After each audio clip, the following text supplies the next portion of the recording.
Recent గా కన్నల్లో ఎలాంటి అంచనా లేకుండా రిలీజ్ అయి బ్లాక్ బాస్టర్ టాక్ తెచ్చుకున్న సినిమా సో ఫ్రమ్ సో 4 కోట్లు పెడితే 40 కోట్ల పైగా వసూలు సాధించిన ఈ సినిమాని తెలుగులో ఇప్పుడు అదే పేరుతో విడుదల చేశారు.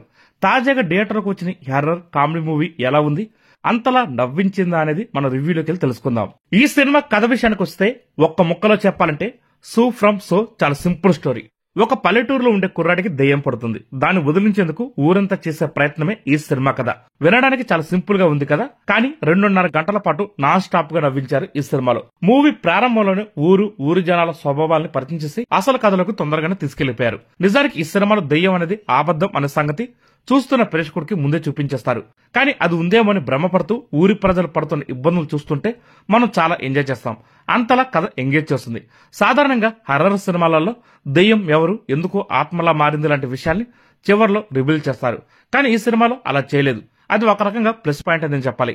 అశోక్ ఒక అమ్మాయికి సైడ్ కొడుతుంటాడు, కానీ ఒక సందర్భంలో చేయరని తప్పు చేస్తాడు.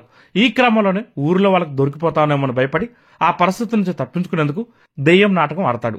కానీ ఈ ప్లాన్ బెడ్స్ కొట్టి వ్యవహారం మొత్తం ఎక్కడికో వెళ్ళిపోతుంది. అక్కడ నుంచి ఎలాంటి టర్న్లు ట్విస్టులు చోటు చేసుకున్నాయన్నదే మిగతా స్టోరీ. ఈ సినిమా ప్రారంభం నుంచి కామెడీతో కడుపు నవ్విస్తారు. సెకండ్ హాఫ్ వచ్చేసరికి ఒకవైపు నవ్విస్తూనే మరోవైపు ప్రస్తుత సమాజంలో ఒంటరి మహిళలు ఎలాంటి ఇబ్బంది ఎదుర్కొంటున్నారు సీరియస్ విషయాన్ని చూపిస్తారు. అలా నవ్విస్తూ ఎమోషనల్ చేస్తూ ఆలోచింపజేస్తూ ముగిస్తారు. చివరిగా ఒక మంచి సినిమా చూసామని ఫీలింగ్ కలిగిస్తారు. కాకపోతే తీసుకున్న పాయింట్ చాలా చిన్నది. స్టోరీ అక్కడక్కడే తిరుగుతుంటుంది కాబట్టి కాస్త బోరింగ్ గా అనిపిస్తుంది. ఈ సినిమాలో నటించిన ఒక్కరు కూడా తెలుగు ప్రేక్షకు తెలిసిన ముఖాలు కాదు. కానీ ఈ సినిమాలో ఒక్కసారి ఇన్వాల్వ్ అయిపోతే ఆ విషయం మర్చిపోతాం. మనం కూడా ఆ ఊర్లో ఉన్నామని ఫీలింగ్ కలుగుతుంది. అంత సహజంగా నటించారు అందరూ. అశోక్ అనే పాత్రలో నటించిన జేపీ తుమ్మినాడు ఈ సినిమాకి డైరెక్టర్ కూడా.